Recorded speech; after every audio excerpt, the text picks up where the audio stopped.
महाभारत युद्ध में बड़े बड़े शक्तिशाली योद्धाओं ने भाग लिया और इन्होंने अपने युद्ध कौशल से अपनी अपनी सेना को जिताने की हर संभव कोशिश भी की थी।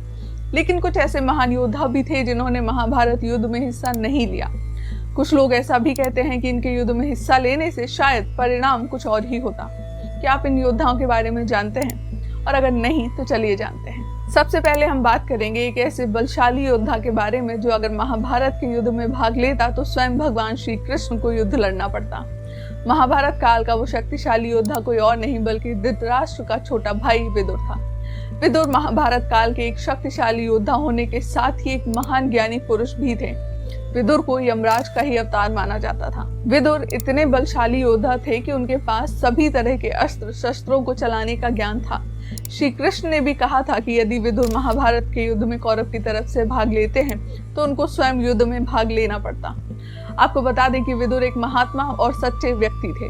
वो हमेशा से ही धर्म की राह पर चलते थे। वो भगवान श्री कृष्ण के बहुत बड़े भक्त थे। इसके साथ ही वे हमेशा कौरव को गलत राह पर जाने से रोकते थे। उनके लिए कौरव और पांडव एक समान प्रिय थे और संत व्यक्ति होने के नाते उन्हें युद्ध करना पसंद नहीं था। इसी वजह से उन्होंने महाभारत के युद्ध में भाग नहीं लिया। दूसरा वो योद्धा जिन्होंने इस युद्ध में भाग नहीं लिया वो थे बलराम। कहते हैं कि बलराम ने महाभारत युद्ध में हिस्सा न लेने से पहले ही श्री कृष्ण से इस बारे में बात की थी। बलराम का कहना था कि दुर्योधन और अर्जुन दोनों ही उनके मित्र हैं। ऐसे में किसी एक के पक्ष में युद्ध में हिस्सा लेना मुश्किल हो जाएगा। कहते हैं कि ये बलराम के लिए धर्म संकट की घड़ी थी।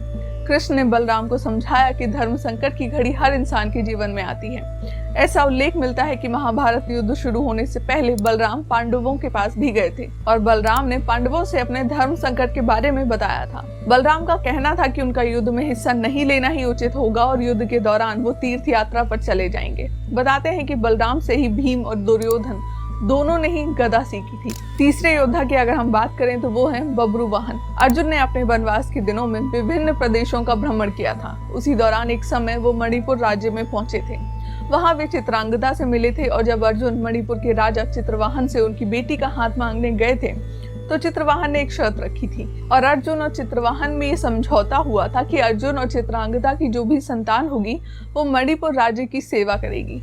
इसीलिए बब्रुवाहन कुरुक्षेत्र युद्ध में नहीं आए थे क्योंकि उन पर मणिपुर राज्य की देखभाल की जिम्मेदारी थी। अर्जुन कुरुक्षेत्र युद्ध से पहले मणिपुर नहीं गए थे और न ही उन्होंने बब्रुवाहन को युद्ध में भाग लेने के लिए आमंत्रित किया था। इस तरह अर्जुन ने चित्रवाहन को दिए अपने वचन को निभाया था। याद रहे कि ये वही बब्रुवाहन थे जिनके साथ युद्ध करते हुए अर्जुन की मृत्यु हो गई थी और फिर उलूपी ने उन्हें पुनः जीवित कर दिया था।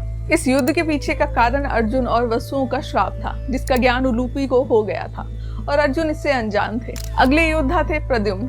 महाभारत में कुरुक्षेत्र युद्ध में प्रद्युम्न का भाग न लेने का कारण कहीं भी स्पष्ट रूप से वर्णित नहीं किया गया है। प्रद्युम्न के साथ उनके पुत्र अनिरुद्ध ने भी कुरुक्षेत्र युद्ध में भाग नहीं लिया था। प्रद्युम्न एक बहुत ही शक्तिशाली योद्धा थे। उन्होंने अकेले कर्ण, भीष्म, जरासंध तथा अन्य कई गुरु योद्धाओं को बंदी बनाकर एक मायावी गुफा में डाल दिया था। अगले योद्धा हैं बर्बरीक। बर्बरीक दुनिया का सर्वश्रेष्ठ धनुर्धर था।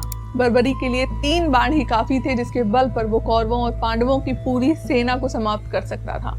युद्ध के मैदान में भीम पोत बर्बरीक दोनों खेमों में मध्य बिंदु एक पीपल के वृक्ष के नीचे खड़े हो गए और ये घोषणा कर डाली कि मैं उस पक्ष की तरफ से लड़ूंगा जो हार रहा होगा। उनकी इस घोषणा से श्री कृष्ण चिंतित हो गए। तब भगवान श्री कृष्ण ब्राह्मण का वेश बनाकर सुबह बर्बरीक के शिविर के द्वार पर पहुंच गए और दान मांगने लगे। बर्बरीक ने कहा कि मांगो ब्राह्मण, क्या चाहिए। ब्राह्मण रूपी कृष्ण ने कहा कि तुम दे न सकोगे, लेकिन बर्बरीक कृष्ण के जाल में फंस गए और कृष्ण ने उनसे उनका शीश मांग लिया। बर्बरीक ने पांडवों की विजय हेतु स्वेच्छा से अपना शीश दान कर दिया। बर्बरीक के इस बलिदान को देखकर दान के पश्चात श्री कृष्ण ने बर्बरीक को कलयुग में स्वयं के नाम से पूजित होने का वर दिया। तो अगर आपको आज की वीडियो पसंद आई हो तो इसे लाइक और शेयर करना ना भूलें। ऐसी ही और वीडियोस के लिए मुझे फॉलो जरूर करें। जल्द ही फिर मुलाकात होगी एक नई वीडियो के साथ। तब तक के लिए नमस्कार।